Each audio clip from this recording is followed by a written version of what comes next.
What's your favorite dinosaur? Triceratops. Because they're cute. Yeah, I think they are. They've got like the little head ruffle and like, I think they're pretty cute. What about you? So when I was a kid, my answer was always Dimetrodon. But Dimetrodon isn't technically a dinosaur. It predates them. Oh. But they're the coolest. I love a Dimetrodon. Carnotaurus? Carnotaurus is pretty cool for predators. It sounds like a car. A Carnotaurus? Yeah. It's like a Tyrannosaurus, but it's smaller. Has even smaller little arms. The little tiny baby arms, but it has 2 horns. Oh. Carnotaurus, meat-eating bull. Oh. Yeah. Well, that sounds terrifying when you translate it. A Gigantoraptor. It's like a big raptor, but you'd think like, oh, it's so scary. It didn't have teeth. It had a big beak. Oh, so it's just more like a bird. Yeah, more bird-like. And Ankylosaurus is always in my top few. That's like an armored, low to the ground. It has like a big ball on the end of its tail that it smashes you. Oh, I've seen those. Yeah. Yeah, that's a good one. I had a dinosaur book when I was a kid, and the picture of the Ankylosaurus was one of my favorites, so I think that's why. I just like the cutest dinosaur. That's my... There's this one kind of Ankylosaurus relative. I forget what it's called now, but it's little, like dog-sized, and it's aquatic. And every time I've seen a picture of it, they make it look super cute. What is it called? Leononingosaurus? Yep. Did you find a picture of it? Oh, they're so cute. Right? They look like a Pokemon. They look like they're having fun. Yeah, they do look like Pokemon. They always draw them kind of smiling. Yeah, they're always like, yeah. Yeah, they always look so happy in all these photos. I wonder if they were actually happy. They're probably having a good time. Yeah. All right, shall we start our podcast? I guess so, yeah. Welcome, everyone, to another episode of I Love This, You Should Too.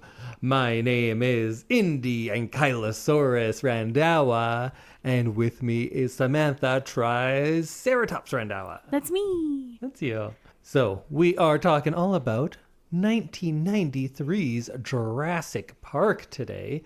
It's a movie that I really liked when I was a kid, a book I really liked when I was a kid, and something that Samantha, despite being born in the 80s, had never seen. Yeah. Until now. Well, that's what I missed out on not having older siblings. This was a kid's movie. Yeah. I thought. But I guess I was you 5 when it came out. But you and I had very different ideas of what a kid's movie is. I think because I had those older siblings, not that they brought me to this movie, but I grew up on 80s kids movies, which are terrifying by modern standards. This would be really scary, I think, if I was 5 and seeing it. See, and when I saw this as a child, it didn't faze me at all because I'd also seen at least one Friday the 13th before this. Oh, okay. Well, yeah, no, I'm like all princesses and like fluffy tutu dresses and not a lot of dinosaurs in my life. No, and I was one of those dinosaur kids. You know how like a lot of kids are dinosaur kids. They're very popular. And I think between the ages of like 3 and 6, I was a real dinosaur kid. Oh, I could see that. Did you have dinosaurs? No, cloning hadn't come until 93. You know that's not what I meant. Little toys? Little toys. I did have some little toys. Oh, okay. Yeah. Yeah. I was even making the little toy hand motion. Oh, but that was the same motion you did for T-Rex arms earlier. See? She's doing it now and realizing that it is the same motion. You're right. All right, back on Jurassic Park. Let's get right into it. Sam, what'd you think? Your first time. I really liked it. It's a fun movie. It's a fun movie. It was like easy to get into if you didn't have like a lot of dinosaur knowledge because they kind of hit your like gold star dinosaurs. Yeah. What are your gold star dinosaurs? It's like a T-Rex. T-Rex, Triceratops. Triceratops. Those are probably the top 2 dinosaurs. Those are your big money dinosaurs, I'd say. Exactly. Those are your like the big ones that if you're going to mention a dinosaur, it's probably one of those 2. Yeah. Until now, raptors are now, but not before this. Okay, I was wondering about that because when I was a kid, nobody picked raptor as their favorite dinosaur. Right. This is the movie that shot the raptor to superstardom. To the gold star category? Yeah, I think it's 2 years after this that the Toronto Raptors named their team. Oh. And I remember when that happened, I was like, oh man, why are they doing that? This is just like a thing right now. That's not going to last. But it kind of has. Yeah. Everyone knows what it is. It's funny because they have like a dinosaur named team. I don't know how many dinosaurs were found near Toronto. I feel like there's not as many dinosaurs over there. Yeah, but I think you can make the argument for every sports team that it doesn't work like that. Their football team is the Toronto Argonauts, and Greece isn't near either. You're right. So you liked it. I think it still holds up in my mind. Mm-hmm. It's just a well-crafted blockbuster movie. It's very Spielberg. Mm-hmm. It's very blockbuster. Sometimes it might sound like I'm saying that as a bad thing, but it's not. That's what this movie is, and it is a perfect example of that. We talked probably over a year ago was the last time we did a Spielberg movie when we were talking about the invention of the summer blockbuster in Jaws. And this, definitely not a sequel, but it follows in that line in so many ways. Just like Jaws took from several genres and kind of mashed them together to get this, Jurassic Park does that perhaps even better. I still might like Jaws more. I'd imagine you like Jurassic Park more. I like Jurassic Park more, that for sure. Sense. I really liked it because the characters were like easy to get into. The like dinosaurs, if you don't know 800 different kinds of dinosaur like Indy, you don't feel like you don't know what this thing is that you're hearing about. Yeah. So I liked the entry point of this movie. Let's talk about that entry point. And right at the beginning, we get this sequence that takes a lot actually from Indiana Jones when I think about it. Another Spielberg movie. But that sequence when we have this unknown thing in a cage and they're unloading in the rain and someone gets pulled in. All of that stuff, I think, sets up what this movie is going to be very well. Mm-hmm. Yeah, you get kind of a feel for just how dangerous whatever it is in that cage is and how quickly it could go out of control. And another thing that sequence sets up for the rest of the movie is it doesn't really make any sense when you think about it. Why would the contraption that they have all those people around it, but then it's still on wheels that you can knock off from the inside? Yeah, that you can like push back with? Yeah. Yeah. And they have cattle prods, but they're standing like 30 feet away, some of them. Yeah. And how the person gets pulled in doesn't make any sense. Yeah. And where the eye of the, I assume, raptor is with that person doesn't make any sense either. But Spielberg is a good enough director that he knows what he can get away with, and he pushes those limits. And then sometimes someone like me is going to come along and be like, hey, did you notice how that person gets 5 miles in 2 steps? How did that happen? And the answer is don't worry about it. We got dinosaurs to look at. Look, dinosaurs. That's the answer.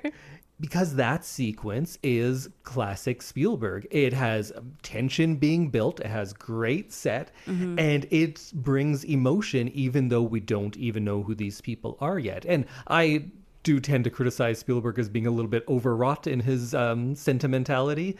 But you know what? It works. It works. That was a good sequence and this movie is good. And as much as when we talk about it, we'll probably just go through the movie. I'll say, well, yeah, that doesn't make any sense, or this was a little bit cheap, but it all still works. Yeah. That's my criticism of Spielberg is all of those things, but you know what? Also still good. It's still a very enjoyable movie to watch. I guess since we're talking about it, I'm talking about Spielberg right off the bat. I always say about him, he always makes the right choice. Mm-hmm. He is a textbook director. To me, that makes him not one of my favorite directors because when you're making the right choice so often, you're not always making the most interesting choice. And those are a lot of the artists that I like a little more. Wong Kar-wai and Steven Spielberg making very, very different movies. Very different movies, yeah. And Spielberg just makes the right choice, always. And throughout this movie, he just shows you that he knows how to, when I say manipulate the audience, it sounds like he's being a little cheap, but that's not the case. When you are an artist, you are manipulating to elicit emotion, and he's just very good at it. Yeah, I think he knows what he does really, really well, and he knows the people who are watching his movie, at least this kind of movie. And I think that yeah, it transports you in a really nice way. Mm-hmm. You don't think about the outside world or what would have happened in real life because this is such a big, fantastic idea. Yeah. That you don't like, you're not like, okay, but that would never happen because like dinosaurs being cloned probably won't happen in our lifetime. So it's like, yeah, I'm able to suspend reality because it's not that big a deal. And when he does something that makes you, or at least makes me question it, there's so much other stuff propping up what he's doing that it's easy to either not notice, and then if you do notice, to forgive. Mm-hmm. Like, I'm not going to sit and think about, like, why was that machine designed that way? That doesn't make any sense. Because there's a fucking raptor eating someone, and that's more exciting. One thing that I really liked was how well the special effects stood up to time. Let's get into that right now. Like, because I was like, okay, this movie was released in 1993. It's going to have 1993 effects. Mm-hmm. So I was kind of prepared for some parts of it, or like even just some pieces of it to be a little hokey. I didn't find that at all. No, I would say that the CG in this movie looks better than most things from 2003. Oh, for sure, yeah. Because he was very smart in how it was used, I think. When we were talking about Jaws, the shark thing they had didn't look good and it didn't work well. And him being a good director worked on shooting around that, and that was greatly to the benefit of that movie. I think it's the same thing here, because in this movie, there's only 15 minutes of dinosaurs on screen. Really? Yeah. Oh. Huh. But Spielberg knows what he's doing. He's cutting around it. He's building tension the entire time. And then even in scenes when there is a dinosaur, sometimes you're just seeing a foot. You're just seeing a claw. Because he knows he can't rely on things too heavily, because that's going to ruin that suspension of disbelief you have. As soon as you see something that looks terrible, when it is supposed to be the scariest and most interesting thing of the movie, that's going to pull you out. Mm-hmm. And I think they completely avoid that altogether. So it's 15 minutes of dinosaur time. It's 9 minutes of puppets and 6 minutes of CG. Oh, so interesting. The T-Rex is a big puppet. It's a big 20-foot like giant animatronic puppet. Mm-hmm. And I think that looks great. It wasn't even going to be in the end. It was only supposed to be in that one scene, but they're like, you know what? This looks great. Let's use it again. Yeah. And I think the original ending had the dinosaur bones falling on the raptors and killing them. And this was a better ending, although it also doesn't make sense. We'll talk about that later.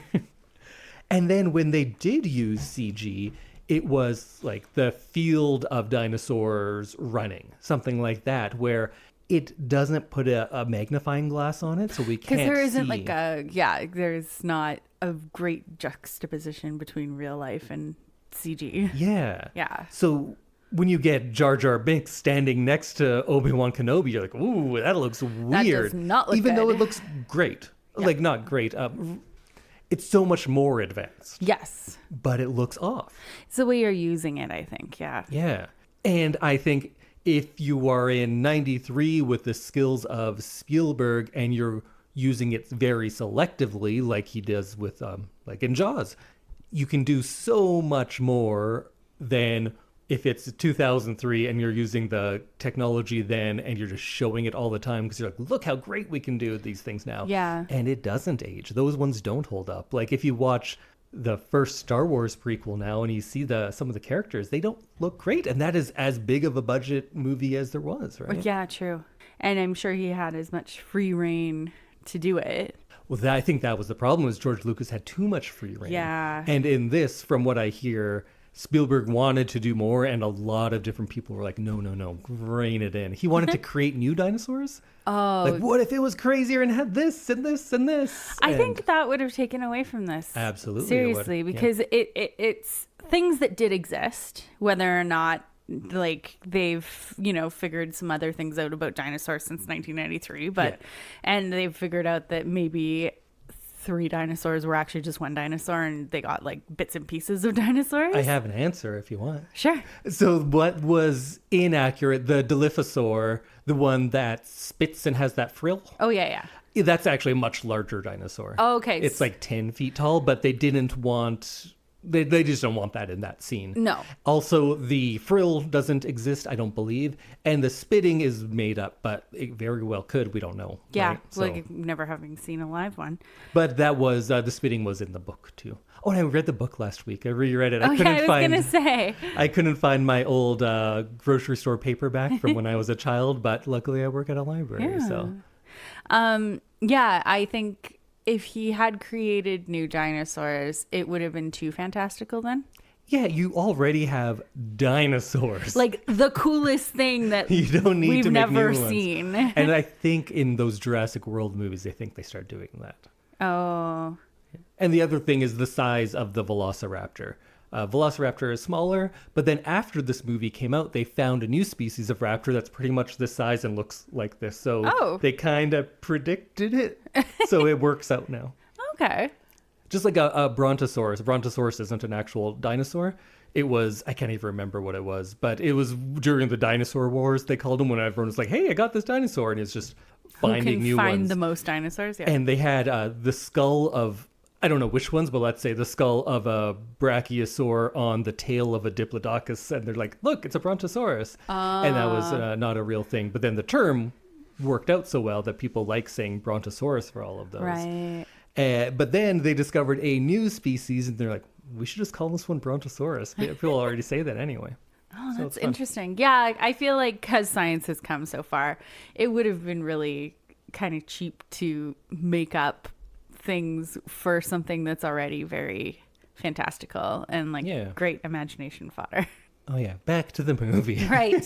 I could just talk dinosaurs this whole time. Yeah. Save it for your other podcast. Oh, yeah. Dino Talk. Yeah, you can listen to that one, too. I like the introduction of Alan Grant when he is kind of like bullying a child. Yeah. And he says right off the bat, I hate computers. I hate kids. They're like, oh, kids and computers are going to come into play. Nice. Yeah, yeah. And yeah, it's leading and he is telling you exactly where this plot is going to go. But you know what? It kind of worked. Yeah. It's fine. Sometimes it's nice to have a movie where you don't have to grasp onto real life to enjoy it. Sure. You just let yourself go. You're just like, yeah, dinosaurs, let's go. It's funny watching it now because the text, the actual typeface of Jurassic Park, it seems so silly to me now because I'm like, they're using the Jurassic Park and like the logo, because you can't watch it with fresh eyes when it's this big of a thing. It's like it's a cultural institution. It's so big that it's hard for me to look at things that say Jurassic Park and not think of the world where Jurassic Park is already a movie that's just like in the lexicon. Yeah, absolutely. We also get to see Wayne Knight playing Dennis Nedry, and he has that scene early on where he's meeting, I forget the name of the character, but he's like, we got, what's his name over here? See, nobody cares. Like, I thought Wayne Knight was hilarious. I thought he did a good job of being the villain. I don't even know if he's the villain. He's like a bad guy in a lot of ways, but he's also kind of just like underpaid and wants to get, you know what? I think I'm thinking too much of the book, perhaps. Maybe he is a bad guy, but he didn't seem like a bad guy. And I think that's something I like about the movie is Grant is not some big action hero. Right. Nedry is not some mustache twirling villain. They're just like, he just wanted some money. Yeah. He just wants to live. Yeah. He wants to get paid. Mm-hmm. But I thought Dennis Nedry might be my favorite character in this movie. I thought he was really funny. And that scene in particular, when he wipes the shaving cream off on like a piece of pie that someone's carrying. Yeah. That was fantastic. Yeah, he was like a good addition, and I liked that they set him up as the bad guy right at the beginning of the movie. And it sets up those ideas of like espionage and this other stuff beyond just a story about dinosaurs. If that's not enough, we also have this kind of B story going on. Yeah. And that's something that this movie does so well, is it sets up all of these things very efficiently. And there are so many big exposition dumps in this movie. And somehow they all work. This movie teaches you things with long speeches, and somehow it feels like it's not a movie that just sits there and explains it all to you. Yeah. Yeah, you get these little tidbits. Like when we get the introduction of Jeff Goldblum as Ian Malcolm, he is talking about chaos theory, and he sits there and explains to you a mathematical theory in a movie, and somehow it works. Yeah. Because the book has so much of that, and that's, I think, great. I really enjoyed the book. When I think about it now, I think I liked the book as a kid more. When Lost World came out, I got the book for that for Christmas, and then I read Jurassic Park and Lost World, and that's when I got into Michael Crichton stuff as a 12-year-old, which his books, I thought at the time, and maybe I think they're still good, but they are hard on the science of the science fiction. There are just extended chapters explaining mathematical theories or evolutionary theories. And for some reason that was exciting to me as a child. And I got into all of this stuff, and I was like reading books on genetics when I was a little kid and nonlinear dynamics. Oh. And then I never went back to math after that. I got real into it at 12 and 13, and then no, that's it for me. Boo, math. So he comes in and he's talking about chaos theory, which was trendy at the time. Was it? Chaos amongst mathematicians. Oh, sorry. I didn't hang out with any mathematicians. Just like game theories of the last 10 years, right. Chaos theory was at that time in the 90s. All the cool kids were talking about chaos theory. I'll take it from you. So the idea of this arrogant rock star mathematician was yeah, I buy that. What did you think of his character?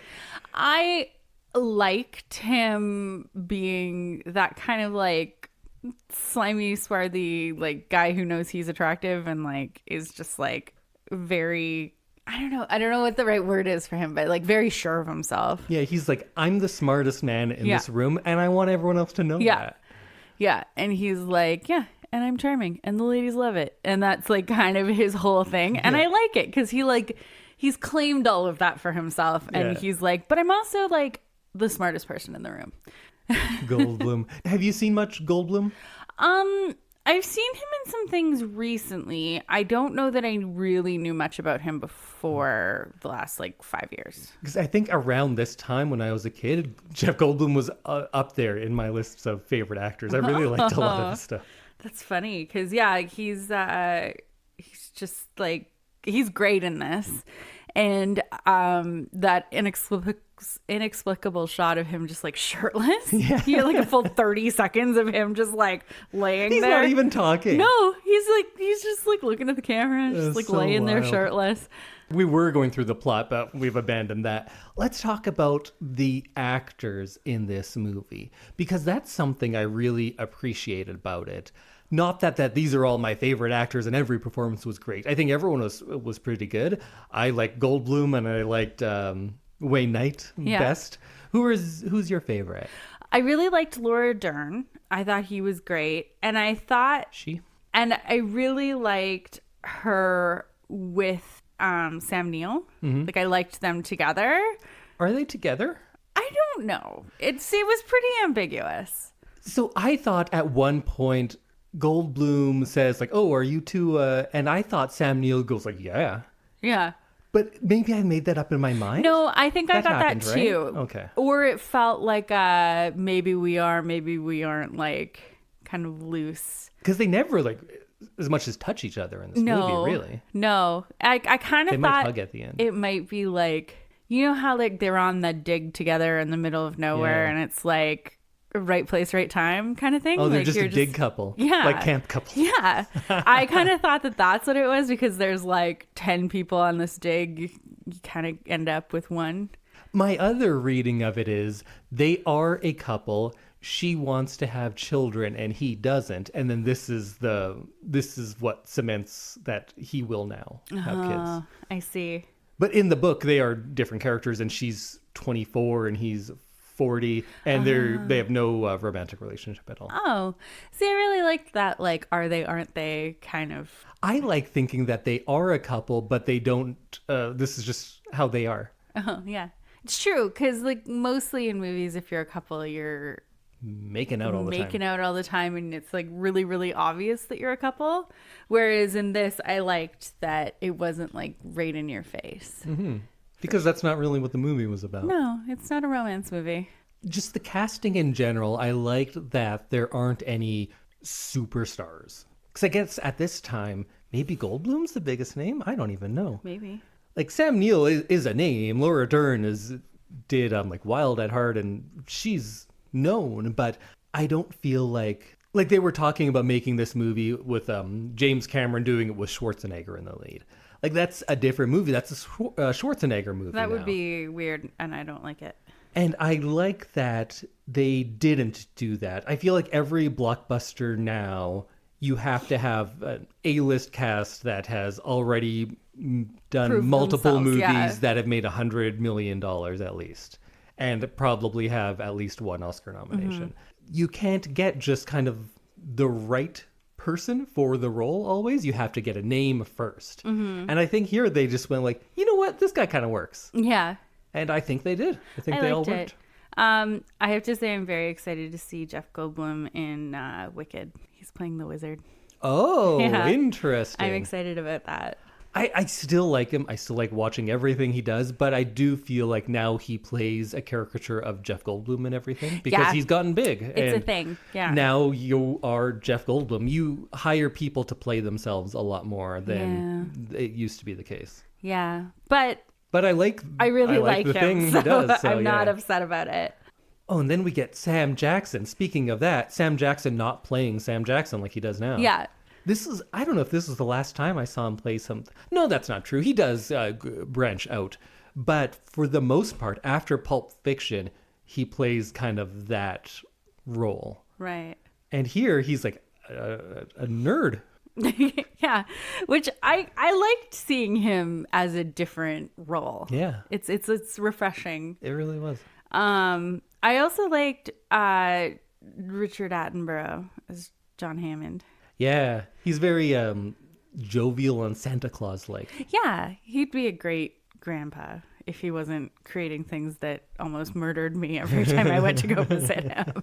You know what? If my grandpa made dinosaurs and the dinosaurs almost ate me, I'd be like, you know what? That's cool. You made dinosaurs. Still the coolest grandpa in the world. And then both of the kids, I don't know the actors, and I don't know if they've gone on to do much, but I thought they were both good. Yeah, it did their job well. Yeah. So then they're in Jurassic Park. We do that tour video. I thought that was one of those instances of really efficient, like science dump, essentially. And they explained it perfectly well. Yeah, you get like the timeline, you get like where we are and who they are and what dinosaurs you're going to see real fast. And how we now have dinosaurs. They explained the whole cloning thing and the amber, something that the book takes like 100 pages to do. And of course, it's a book and it's different. And that's not to say bad of either one of them, but it's just a very different way they do things in the book as opposed to the movie. And the movie was just so efficient in the science parts of things. Yeah. I feel like you learned something. I understand how that worked. Yes. And I like the way that they did it because then you don't have to spend a lot of time thinking about it. This was a movie where I didn't do a lot of Googling during it. Good. Like I some feel like movies, you shouldn't have to Google anything in any movie. Like some movies, I'm like, oh, I can't remember like what that looks like or like anything. Like sometimes you just need to see it. Sure. This, I definitely loved that little video because I kind of already knew what I was going to see. And the little video is kind of a play off of Frank Capra, who a lot of people call Spielberg the next generation's Frank Capra, who did like It's a Wonderful Life and things like that. And Capra's got to start doing these educational videos much in that style. So that's who Spielberg was kind of paying homage to with that one. Oh, I like that. Then we get the big life finds a way speech, or rather life finds a way. You have to do a lot of Yeah, I don't know. I really enjoyed the beginning of this, and it got me like fully into the movie real fast. And you're saying that, but they still find the time to have a philosophical debate because Malcolm is doing the like, you were so busy seeing if you could, you didn't ask if you should. And that's such a big part of the movie that you would think would just get cut because we don't do philosophical debate in a action blockbuster movie. Yeah. And they put it in there. And you know what? I don't think it slows anything down at all. I thought the movie was all the better for it. Yeah. I appreciated that little add-in of like, is this ethically correct? And I like the way he puts it in the movie of, you didn't earn this knowledge, so you don't deserve it. You're not treating it with a proper respect. Mm-hmm. And of course, this is summarizing much more from the book, but it's such a efficient way of doing it. And you get the points of everything he's trying to say. Yeah. Yeah. Good work, Jurassic Park. So do you think they should create dinosaurs if they could? I don't think so. No. No. I think it's dangerous. In the sense of the dinosaurs might go out and kill everyone, or in the sense of that's a slippery slope? I think it's a slippery slope. But I'd also be worried about dinosaurs just going out and killing everyone. I wouldn't. That's not a concern of mine as much. No? Like if there's one thing people can do, it's wipe out species. True. We are very good at killing things. So I'm not too concerned about that. Like, yeah, people would die. Yeah. But not everyone, not that many. Yeah. I don't know. I think the slippery slope thing is what hits harder for me. That scares me. Yeah. I feel like we're the last generation of like ugly people. Yeah. Already there's not many rich ugly people. And yeah, genetically unmodified people. Yeah.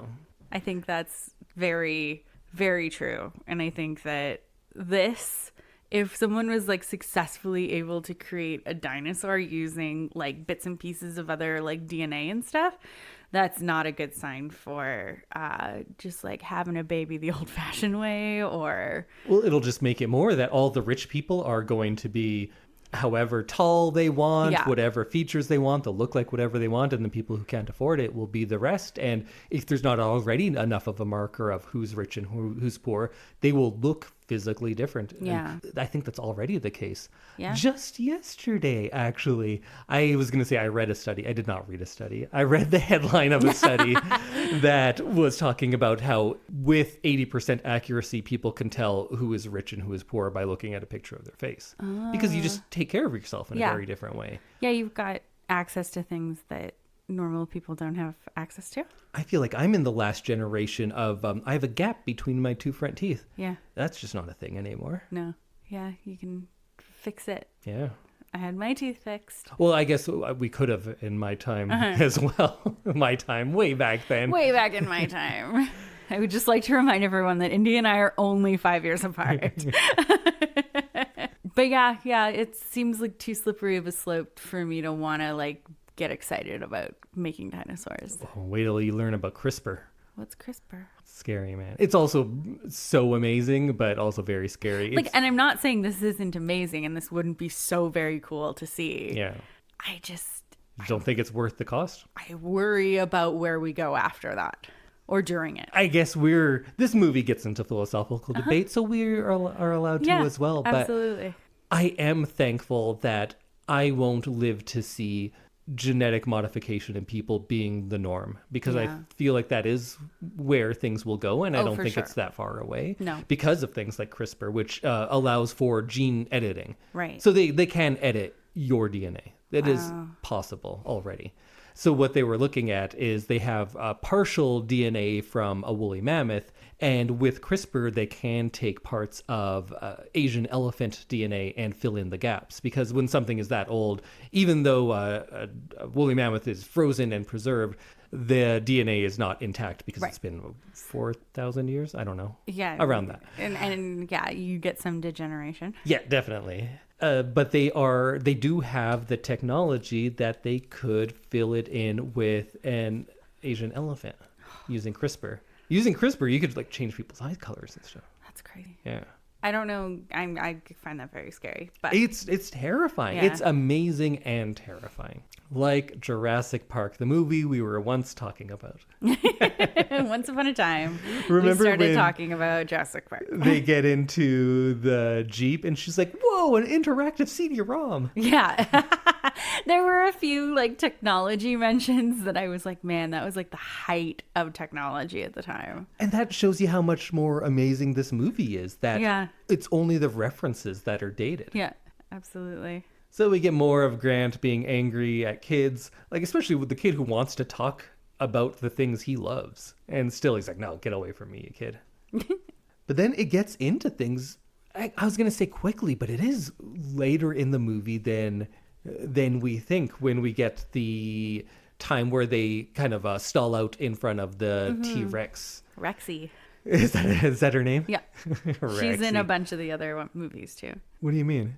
Like the puppet or that specific dinosaur? That specific dinosaur. Oh, I thought the lore of the movies is at the end of this, Isla Nublar is napalmed. No. And that's why Lost World has to be on Isla Sorna? Oh, I don't know. I don't know enough about this. But Rexy is in apparently 3 movies. She lives a long time. Yeah. Yeah, so the Anyway, entrance of sorry. Rexy, the water shake thing. Oh, classic. I knew about that. So effective. Not having seen the movie. It's parodied, It's in recycled, everything. and it's still good. It works. It works. It works because you get an idea of the size and the danger that's coming without having to like give it an actual shot of the thing that's coming. You don't have to give it away. No. You build the tension, and that's Yeah. what Spielberg's right at. Yeah. I want to know what noises dinosaurs actually make. Like, is it that noise that the T-Rex makes? What if they squeak? Yeah. What if it's like... Yeah, a T-Rex might make that noise. It's probably unlikely because of the shape of their... Because they know, like, what their chest cavity's and like. the nose and the, like, lungs and everything. And like, just based on the animals that we have now, you can kind of figure it out. But then again, there's that classic bit of, if you look at the skeleton of a penguin and we treat it like we treat dinosaurs, it wouldn't look anything like what a penguin looks like. True.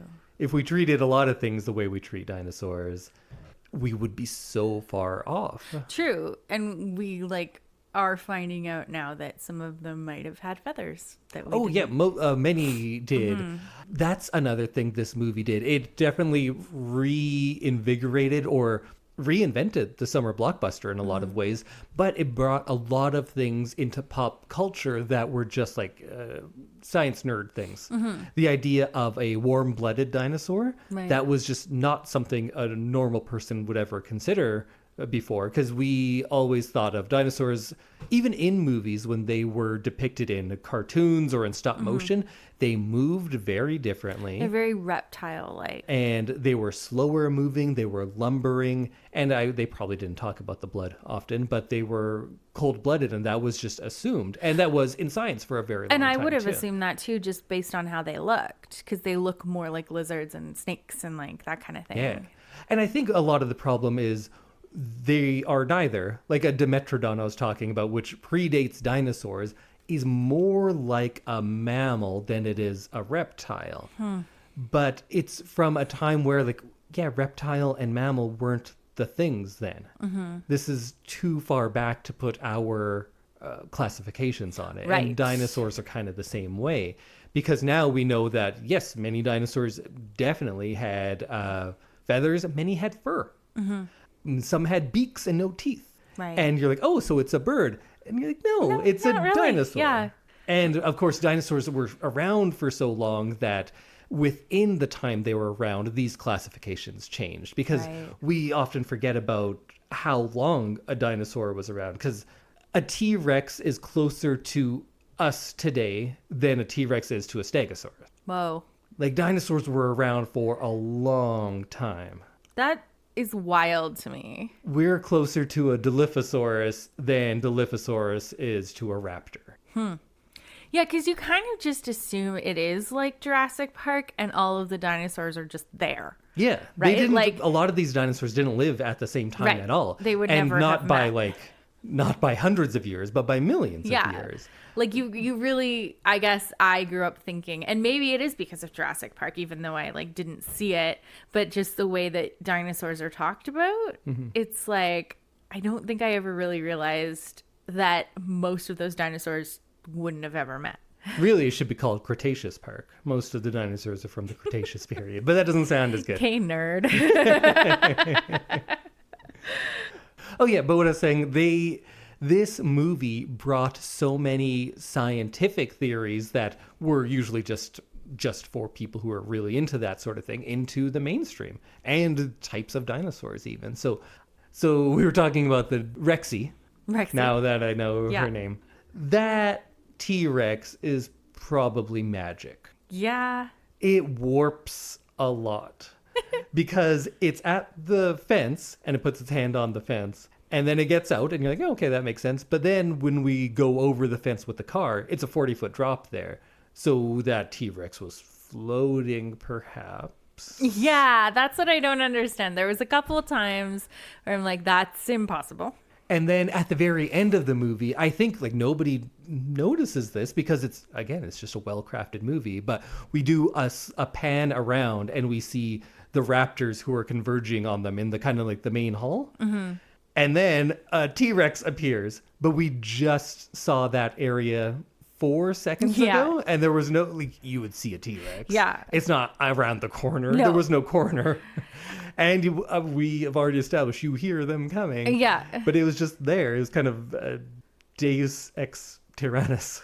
I feel like the Tyrannosaurus Rex isn't able to sneak up on anybody. And he does. It's not a sneaky dinosaur. But yeah, that was something that you're like willing to forgive. There was also a couple moments where you're like, well, they couldn't have just appeared there because they're like, how did they get down into the Tyrannosaurus? Like when the car falls down? It was a big drop, and the car had a lot of trouble getting there, but Ellie just walks there and then walks right back up. Yeah. And then they're just 5 seconds. Yeah. Up again by the broken fence. And like, you know what? She's it magic. Doesn't matter. She's magic too. She's magic. And when it chases Malcolm into the bathroom, somehow he gets on top of her nose, and then she knocks down the building except for the guy on a toilet who then gets chomped. Mm-hmm. He got so chomped. It's also another thing that always bothers me in like this kind of movie and in zombie movies where they find the two halves of the guy. So like she didn't even eat him. There's always like legs and arms.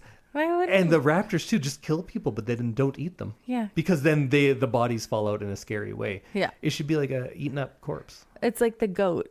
Yeah, the big leg falls down. I'm like, that's a goat leg is like where all the meat is sometimes. You'd think that she would eat that part.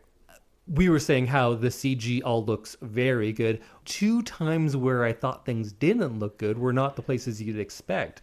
It was the time when the T-Rex was chasing the Jeep. And it's not the dinosaur that looks bad. It's that they are clearly on a green screen. And Malcolm in the back of the Jeep, I was like, well, that doesn't look right. And then also when Grant and the kids are sitting in a tree, I was like, that's not a great tree. No. Yeah, there was a few things that were very, like, obvious that they had been built by set designers. Yeah. But if your biggest problem in this movie with all these dinosaurs is your tree looks bad, that's pretty impressive. I feel like they weren't paying as much attention to that. But with that tree, one thing I really did love was that essentially a car chase going down the tree when the branches were breaking and it was chasing after them. That was innovative. That was very That was something I hadn't seen before. So then Goldblum is hurt and we get the classic bare-chested scene where it's other people talking, but then just a slow push in on him laying there. Yeah.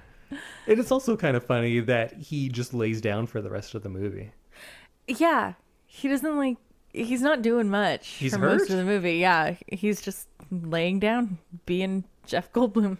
Oh, and spoiler for an old book. In the book, he dies. Oh. Yeah. We can't kill him off. But then they did a sequel.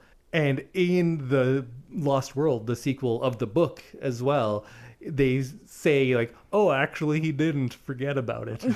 Even though like the omniscient narrator tells it, but that doesn't matter because he's back in the sequel. Yeah, he's been back for quite a few. I think he's in all of them. Really? Yeah. One scene I always remembered as a kid was when they are kind of, I don't know if rescued is the right word because there's still a lot more danger, but they finally get to eat at the visitor center and they're just loading up on ice cream. Yeah. And they don't really talk. They're just finally happy. Yeah. I loved that scene. Yeah. There's it's like you're like, oh, they're safe for now. And then the raptors come. Yeah. The raptors seem like jerks. They really do. I do wish they kind of toned down that they're like villains. Yeah, because they are definitely the villain dinosaur. Even though the T-Rex like literally ate somebody off of a toilet, it's like the raptors are real jerks. they kind of go out of their way to not just eat, but they're murderers more than predators. Yeah, they seem like bloodthirsty for no reason. But I did love the scene with the two kids in the kitchen with the raptors. Mm-hmm. I thought that was great. The thing with the reflections and every time something drops and them running. Yeah. And that was raptor puppets with guys in them. Oh, really? Yeah, that's how they did that. That was the only scene that I kind of thought I didn't quite believe that they were real. Because of the footsteps? It was a little too fake looking for me. I don't know what it was. Like, that was the only scene with the dinosaurs that I was like, I don't know. I don't know if I believe that. But it wasn't bad enough that I was like taken out of the world. Yeah, I liked that sequence a lot. What they were planning on doing before was doing it with stop motion before, because this movie, Spielberg learned that CGI existed. Oh, like he didn't know about it. Yeah, it was that new, right? So the plan was to do it with stop motion. Oh. And there is a sequence, you can watch it out there somewhere. Maybe it's on the Blu-ray, or maybe it's somewhere on YouTube, but you can see that scene with stop motion. Oh. Ooh, it looks not good. Not good, yeah. No. Huh, interesting. Well, I'm glad they didn't go with stop motion then. Because the company Industrial Light and Magic at this era, I think they owned 3 computers because the special effects weren't about computers. Mm-hmm. You had to build stuff. That's what special effects are. Props and yeah, so much was just getting pioneered in this movie. And then in my notes, I have so few notes. My notes say kitchen scene was good, then the T-Rex is magic, then they go home. That's all I got. The end. Which is kind of how it goes. They do just kind of go home. Yeah, it's very like funny how the movie ends because it feels like you're like, oh, and now it's done. Yeah, they're off the island. Yeah. And he looks so sad when he's like looking back at the island though. Hammond? Yeah. Yeah. And I did find this is that his sad. life's work. Like, and I get it. He's walking away from something that like got out of control, but something that he like really, really wanted. Mm-hmm. And yeah, I get it. But yeah, I felt sad for him. I thought so as well. I thought that was like kind of a heartbreaking scene because in the movie, he's not a villain. He wants this for the children of the world. Yeah. He's like a benevolent guy, if not naive. But yeah, it is sad. Just felt like, oh, you're leaving like your best friend dinosaurs behind. Yeah. Well, he could stay if he wants, but I don't think he does. Like, he'd get eaten then. Well, it's the end of the movie. We've left Jurassic Park now. Do you have anything else? Any last thoughts? Yeah, there's a few things that we never got a chance to talk about. I mentioned the books a few times, but just for a quick little thing for people, if you want to go read the book, I think the biggest change they make is that it is now for kids. The movie's more of a kids movie, and that doesn't mean it's better or worse. That's just the biggest change. The book was definitely adult, not in that it is much like bloodier, but mostly in how much technical writing there is. Like Michael Crichton just does that a lot. He'll write just chapters of explanations of non-narrative stuff where he just spends a long time explaining mathematical theories or evolutionary theories. And I did like that they still managed to put that into the movie. Of course, not as much because it's a movie, but they still got that in there. I like that this movie kind of touches on the idea of exploitation for profit, and like they bring in that lawyer character to kind of exemplify it, but Hammond does it too, but it's kind of fun with him. Yeah. And if you go like the full neo-colonialist way, you can read this as like these bodies are being created for profit. That is like their point. Yeah. And the people who die, when you look at it, is also kind of like, you get a migrant worker, you get a black guy, you get a fat guy, and you get the one guy with a foreign accent. Yeah. Those are kind of the people that die in this movie, which is also like, yeah, I guess. That's not great. Yeah, that's not a great look. I can't remember which movie it is. It might be Jurassic World, but I think in the first 3 Jurassic Park movies, no women are killed by dinosaurs. No women die. Oh. So then in the movie I'm thinking of, which was not very good, I think it was Jurassic World. they just go full out, and women are just brutalized for no reason by dinosaurs.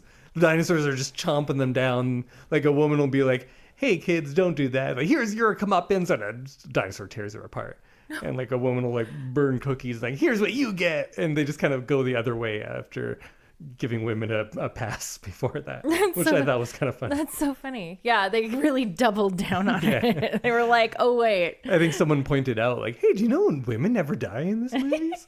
So then they're like, wait a little, wait till you see what I got. Just you wait. But I think the thing I like about this the best is the combination of genres. Because when we talk about genre film, if I just say, oh, I'm going to go see a movie, it means one thing. But if it's a horror movie, a sci-fi movie, it means something else. So those are like genre films, because you wouldn't just call Halloween just a movie. People usually say a horror movie.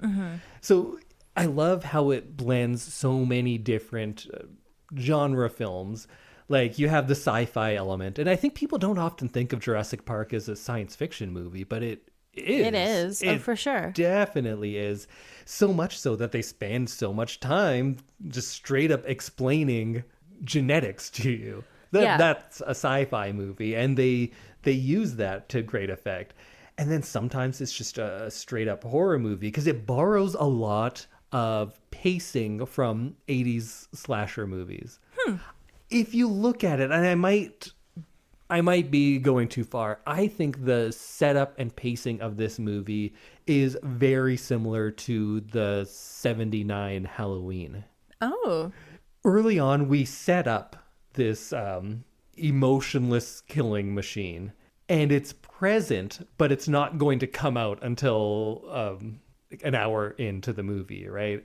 And we set them up early on, so you have this tension building. You know what's going to happen at some point, right? But it's just a matter of getting there. And then when it happens, all hell breaks loose. So I think it borrows a lot from horror movies in that respect. But then the action-adventure element, specifically action-adventure kids movies, you get your white man patriarch who grows into be a hero. And I'm not saying that like, oh, another white man. But I'm saying this kind of unassuming character takes on that role of those classic adventure movies. Like, there's a lot of King Kong in here too. Yeah, I could see that. In those doors and things, you can tell that Spielberg loved King Kong and the 1925, a really old movie called The Lost World. Not his Lost World, which would come out a few years after this. But he's taking from all of these different genres because he's a student of film, and he's picking what works for him and combining them all together, and giving you this big mishmash of horror, sci-fi, action, adventure, and just making a blockbuster out of it. Yeah, you did a good job. That was very concise. Yeah, I like this movie as a precursor to so many other movies. I mean, I said at the beginning, like, I didn't see this as a child, but I knew a lot of things from it, and there was a lot of moments where I was like, oh yeah, like that, like that's where that's from. The water tremor, and like, yeah, just like the little things here and there that have become such huge parts of like other films and like are kind of copied. So yeah, I enjoyed getting to see the source material, which I know I'm always doing it backwards, but I feel like I get it now. And yeah, I thought it was a really well done movie. It was. And it went on to be the highest grossing movie of all time at the time. It beat, I think, E.T., his other movie, had it. And then this broke it. And then it wasn't until Titanic. Titanic. Yeah. Classic. I really enjoyed seeing it. And I'm kind of sad I can't see it again for the first time. Yeah. But you all can join us again next week, where we'll have another episode where we'll have 2 spoiler-free things of the fortnight. And then Sam's going to let us know which one of her movies that I've heard about and never seen that we'll be watching next. Excellent. Thinking it's probably going to be a romantic comedy of some sort. I don't know. Bye, everyone. Goodbye.